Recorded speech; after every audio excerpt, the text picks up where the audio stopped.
Virginia Giuffre tweeted that she was being targeted. She said, "If something happens to me, do not let this go away." 3 days later, she was dead. The people she was afraid of are still free, and not one of them has been charged.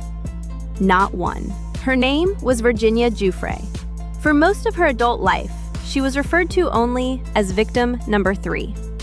She was recruited at 17 years old from her job as a locker room attendant at Mar-a-Lago, Donald Trump's resort in Palm Beach, by a woman named Ghislaine Maxwell. From that moment forward, her life was controlled by a man named Jeffrey Epstein. You know the name, but let's be precise about what he actually was, because the media has allowed that to become blurry. Jeffrey Epstein was not a hedge fund manager. He was not a philanthropist. He was a sexual trafficker of minors, a blackmailer of the most powerful men on earth, and allegedly, an intelligence asset who operated for decades under the protection of governments that should have stopped him. He died in a federal prison cell in August 2019. The cameras in his cell malfunctioned. The guards fell asleep. The medical examiner ruled it a suicide. The independent pathologist hired by his brother ruled it a homicide. No investigation followed. The ring he ran did not die with him. Here's what you need to understand before we go any further. The names that appeared in Epstein's flight logs, his visitor records, his emails, those names are not all mystery. Some of them are public. Some of them were confirmed. And some of them, the most powerful ones, have been deliberately blacked out by the United States Department of Justice. In 2026, right now, as you watch this, so how did a man with no legitimate income source end up owning a private island, a Manhattan townhouse worth $77 million, a ranch in New Mexico, and a private jet nicknamed the Lolita Express? Nobody has ever explained that. Not fully. The SEC investigated him in the 1980s. He was involved in one of the biggest Ponzi schemes in American history, the Tower financial collapse. His business partner went to prison. Epstein walked free. That should have been the end. It was not. The first time Epstein was actually indicted, 2006, federal prosecutors had a 53-page indictment ready. It included multiple counts of trafficking minors. The Department of Justice overruled it. Alexander Acosta, then the U.S. Attorney in Miami, brokered what became the most criticized plea deal in modern American legal history. Epstein pleaded to one count of soliciting prostitution from a minor.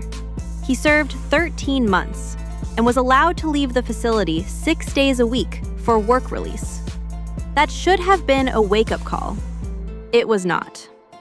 The investigator who cracked the case open wasn't the FBI. It wasn't the DOJ.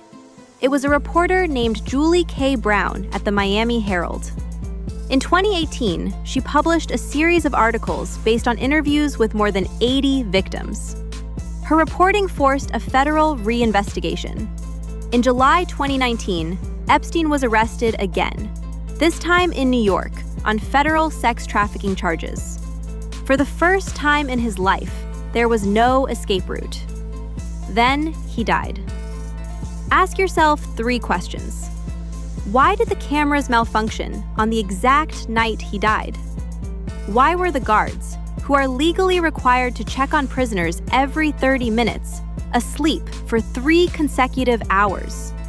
And why, when independent forensic evidence suggests strangulation rather than hanging, did the DOJ decline to reopen the investigation?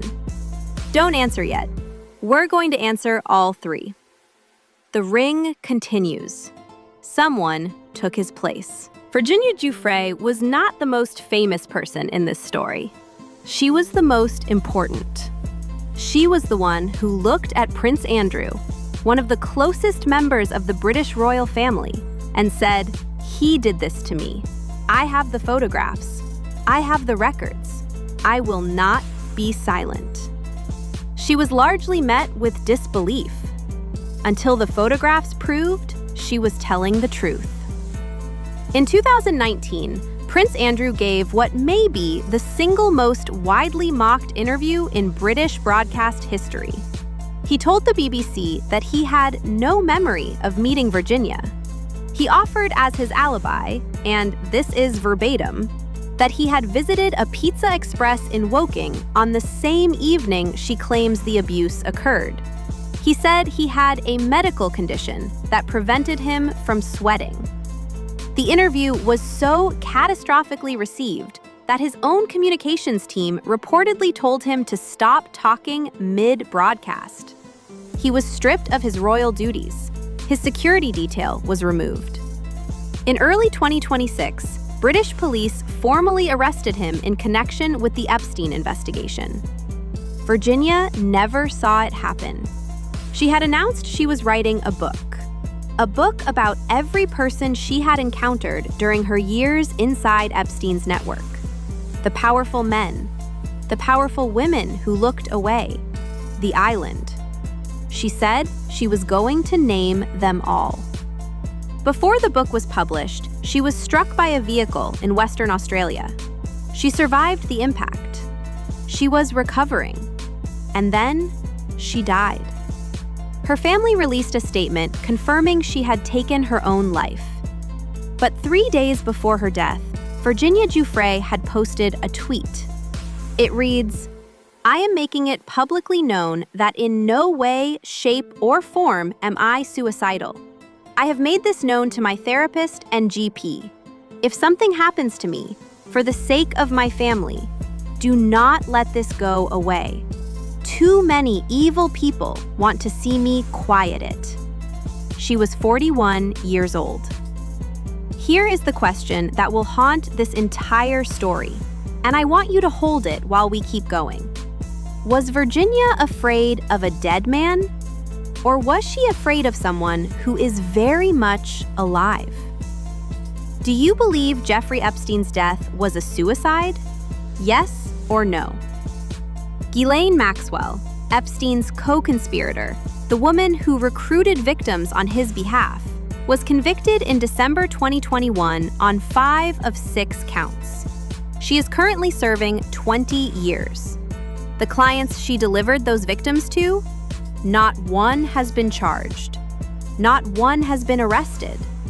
Not one has faced a single day in court. The ring continues. Someone took his place. Here's the angle that almost nobody in mainstream media will say directly. Jeffrey Epstein may have been an intelligence asset, not a theory, a pattern. In 40 years of documented behavior, Epstein appeared, repeatedly, inexplicably, at the intersection of money, government, and foreign policy. He ran a Ponzi scheme in the 1980s and was never prosecuted. He committed massive financial fraud in the U.S. Virgin Islands and was never charged. He was investigated by the SEC and walked away clean. He had meetings with Ehud Barak, with Saudi diplomats, with members of the British intelligence apparatus, and with senior figures in the Clinton State Department. Joe Rogan put it simply on his podcast, "I would be shocked if in 40 years of Forrest Gump, always in the room, there isn't a connection to intelligence activity." His guest went further. He could have been working for the Mossad.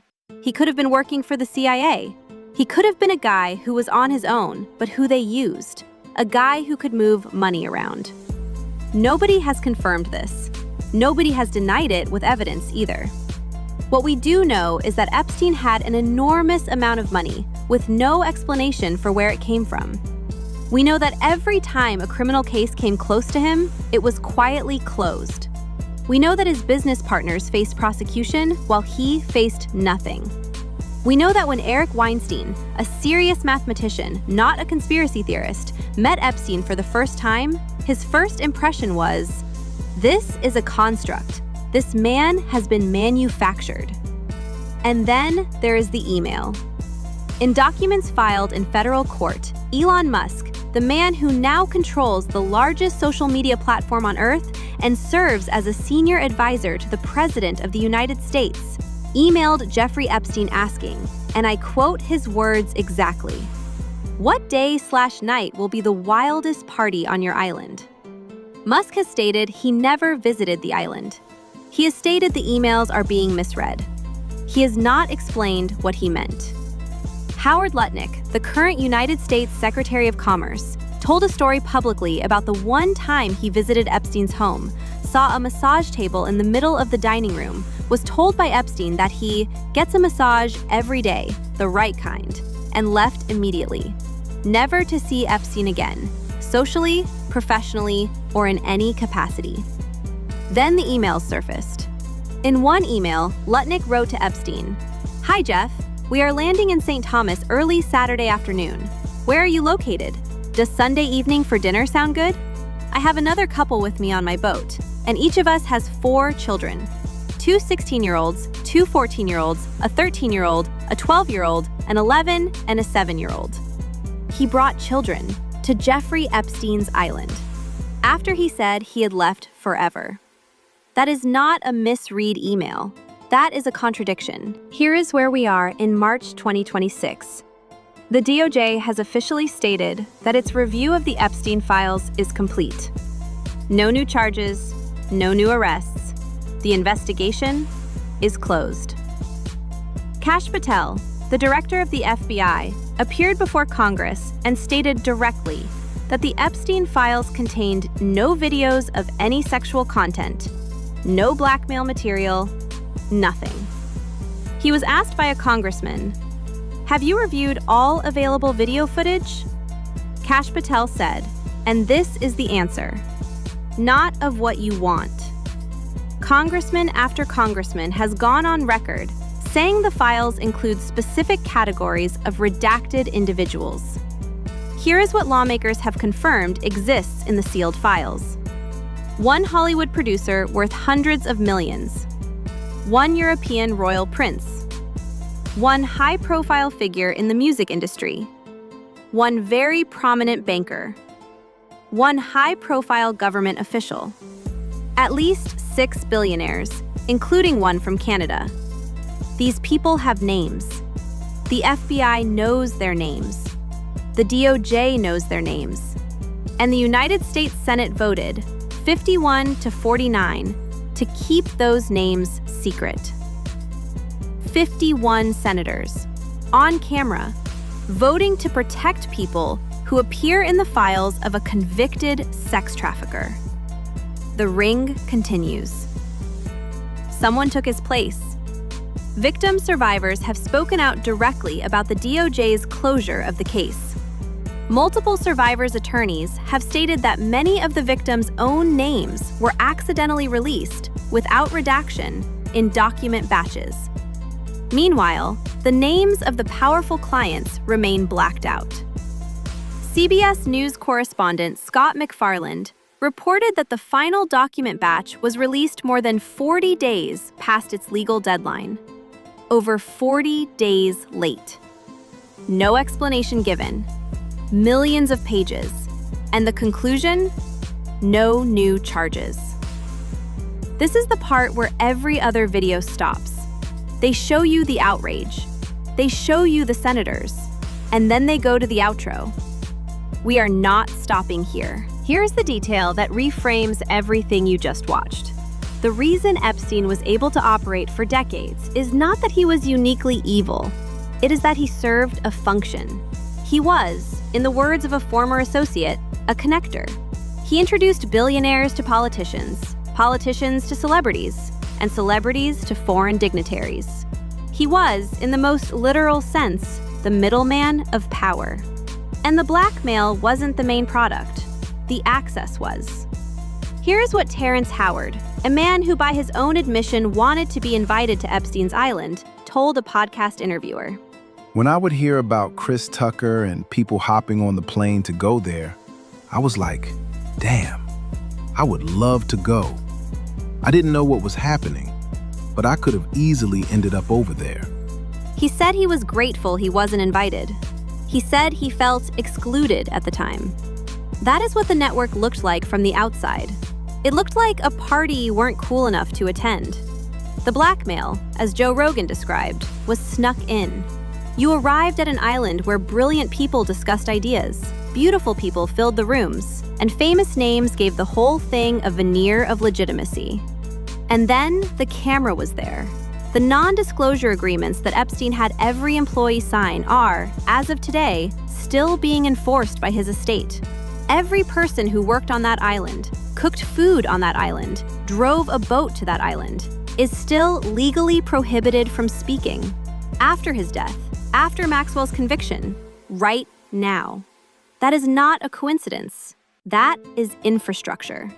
And the infrastructure is designed to serve whoever inherits the operation. Joe Rogan asked his guest directly, "Is there a Jeffrey Epstein right now that we don't know about?" The answer was, there's a million of them. Comment right now. Do you believe the DOJ will ever release the full client list, or has it been buried permanently?